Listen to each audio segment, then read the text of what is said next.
Yes.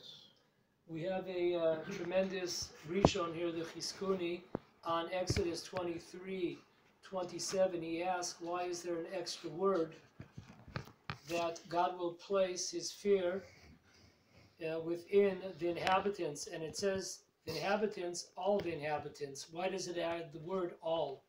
And then he says an unbelievable Torah. His answer is unbelievable. He says the there's two types of people in the land of Israel. There are, of course, the seven nations, which today, of course, do not exist. So the law, as far as the seven nations were concerned, their law was to wipe them out. Uh, but here, he's not talking about wiping people out. He's talking about placing fear of God into them, placing the fear of the Jewish people into them. Who are these people? I mean, if you're wiped out, you're wiped out. But he writes that the reason why it says all inhabitants is to include others that are not part of the seven nations. And once again, we see that many people would like to believe that what the Torah says to expel the residents of the land of Israel, that was talking about thousands of years ago, 3,300 years ago, in the time of Joshua, but it's no longer applicable. Not so at all. We see in so many sources that this includes nations that are not part of the seven nations, but those that are enemies of the Jewish people. In another place, Chizkuni, on Exodus 24:8, he says an unbelievable line. And let's remember this all our lives. He asks a great question on this verse. He says, this, we talked about last week, how Moses took an animal and sacrificed and took the blood and split the blood in half in two basins. And then half of the blood was thrown on the Jewish people, half of the blood was thrown on the altar. So the Chizkuni, again here, he says this is very unusual because we know that there was a custom when they made a covenant in the old days. They would take an animal and they would split the animal in half and they would walk in the middle between the two halves of the animal.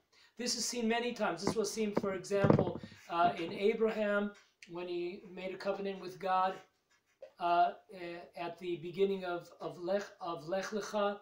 This was in the book of Jeremiah. This is also, this was a common type of a custom that they would have in order to make a covenant between two sides. They would split an animal into half and they would walk, both of them would walk side by side between the two halves. This was the covenant. So he says, what's going on here? Why is this a covenant with blood? We've never seen such a covenant that Moses is spilling the blood on the Jewish people on the altar. Listen to the answer. Let us engrave it on our hearts. He writes the following, that when the Jewish people do not do God's will, they have to understand that the covenant says that God will come against them, come against the Jewish people with outpouring fury and wrath and vengeance. That's what the Chizkuni said. This is an amazing thing when we're not doing what we're supposed to be doing, when we're not following the laws of the Torah. Hashem says he will punish us. He will punish us and the vengeance will be on us. The blood will be on us. It all stems from the Jewish people, from a lack of sticking to the Torah, sticking to our God. So this is what he's saying. This is what we see in front of our eyes. It's really amazing. I was just, when I hitched here today, you know, sometimes things hit you, sometimes they don't. But when I got off at the Tapuach intersection, and I lift up my head when I got out of the car, and I see a great rock. Okay, and I see a gigantic rock, and it's a memorial for a Jew that was murdered 2 years ago at that spot at Tapuach intersection. I walk across the street and there's one of these rock memorials again. You know, like let's rock. But that's not what they're talking about when we say let's rock. and there's another Jew that was murdered across the street from there. So we see this promise that was brought down in the commentary of the Chizkuni. We see this happening before our very eyes. When the Jewish people, we're not in the proper place that we should be. In order to understand what's happening here in the land of Israel, there's a need. I'm going to try to do this as quick as possible with God's help, but there's a very, very important to understand what we're talking about here. The Chizkuni says straight out, if the Jewish people are not following in Hashem's path, then there will be vengeance, there will be fury against the Jewish people. This is what we're seeing. So I'm going to read and summarize, because it's all in Hebrew. I'm summarizing various items that were sent to me in the news. Listen to this, and we'll get a little bit of a picture of what's happening here. That unfortunately, there's a certain vocal minority, and they're in key positions, political positions, governmental positions. There's a small minority that they have lifted the flag to fight and to do battle against the Torah, against the land of Israel, and against Judaism. And we will see here what I'm talking about. Number one, the former chief of the Supreme Court. I'm not going to mention his name because I don't like mentioning wicked people's names, but he was the previous one, head of the chief of Supreme Court. He was interviewed in a leading Israeli newspaper recently, and he was quoted to say that he would not allow the religious courts in Israel to take upon themselves any monetary cases. He is against this, the former chief of the Supreme Court justice, so to speak, system. He is against allowing rabbi judges, to judge according to the Jewish law monetary disputes between Jews. To this responded the present chief rabbi of Israel, Rabbi Yitzchak Yosef, who's Rabbi Ovadia Yosef's son. He wrote there, listen to this, that the Israeli courts are far worse than any Gentile court in the world. Yeah, you heard it right there. The chief rabbi of Israel is saying that the court system in Israel, the secular court in Israel, is worse than the Gentile courts all over the world.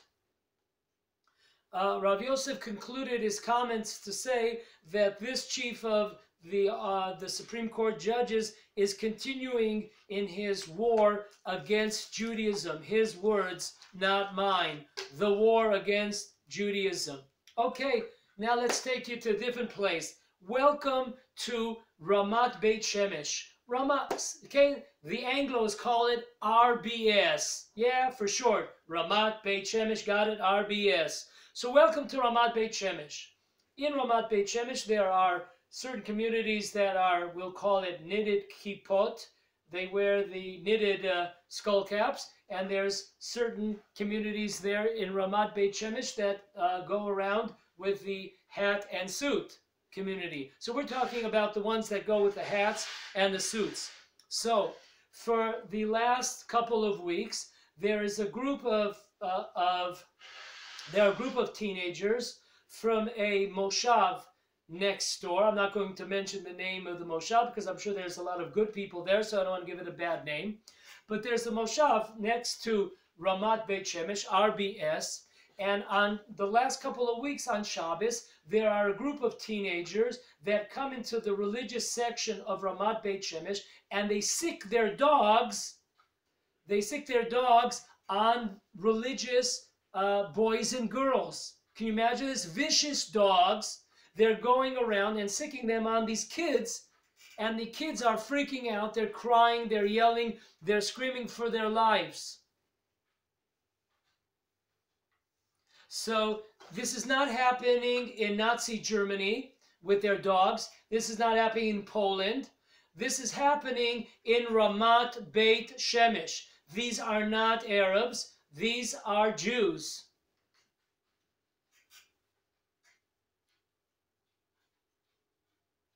These youths were, besides for sicking their dogs, these vicious dogs on these kids, they also run with all kinds of sticks. And they're yelling that anybody that comes close to them, they will kill them. They also, of course, curse, use bad language, and they talk about the religious, dirty religious Jews. Not only that, after a few weeks of this Shabbat atmosphere here in RBS, so a group of religious Jews went to the police in Beit Shemesh to complain. There they were met by one of the mothers of these teenagers, and I wanted to quote a few things that she had to say to religious Jews. Okay, it's a mother of one of these terrorists that go around with vicious dogs and sticks and attacking kids. She says the following: "We should kill all of you." Yeah, that's great. I'm sure she's sitting in prison today, you know. Yeah, yuck, yuck. Little joke there. Why are there religious Jews in the world? And if any of you religious Jews come to our village, our community, we will make sure that you will not leave the community alive. Yeah, okay, you heard it right over here. You can check it out on kikar.co.il. Now, moving on. Mike, are we okay over here? Are we okay? Yeah. Okay. Next, to understand the atmosphere, to understand the commentator Chizkuni, when the Jewish people, when we're off the mark. Now, this is an article. This is an interview by a former chief rabbi of the IDF. He was responsible for the northern part of the land of Israel. He was the chief rabbi of the northern units of the army, and he retired 3 years ago. And here's what he has to say. There's a big push right now in the Israel army trying to create mixed units. Now, when I say mixed units in Israel, sometimes it's misunderstood. We're not talking about Arabs and Jews. That's what people outside the land of Israel. We're talking about men and women in the same units. Now, there is a commandment. There is one commandment that is connected to the army, which is that the army has to be a holy encampment. In order for God to, so to speak, reside and to dwell in our army bases, there is one condition. That condition has to be a holy place. Now, when men and women are mixed, intertwined, this is not holiness. This is exactly the opposite. In fact, you could go around and take pictures, various hitching posts around our area here. When there's a woman soldier mixed with one or two men soldiers, look how, quote unquote, look how intense their guarding of the intersection is. Of course, I'm joking that they're concentrating on one another instead of concentrating on the hitchhikers and what's going on around them. Well, now they have boy meets girl, girl meets boy, and their mind is taken off their duty, which is supposed to be to guard that intersection. Very simple. You know, it's a very simple lesson over here. So he's saying the following, that what the army is trying to do now to force religious people to be in units with females. This is something that we are not allowed to accept. We are not allowed to accept. This is a situation where you are bringing people to sin even against their will. You're putting people in too much of a test.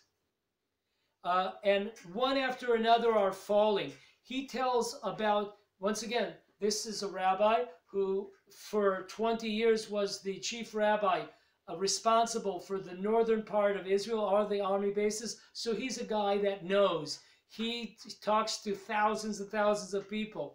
He's talking about at all levels of the army. We're talking about officers. We're talking about regular soldiers. We're talking about religious soldiers. We're talking about secular soldiers. There is no difference. People are falling. People are transgressing sexual and immodest behaviors that they're doing right in the army, right in the middle of their units. I have officers who have come up to me and told me how they when they were in the army, in reserves, they cheated on their wives, and they come up to me to ask what they could do now. I had a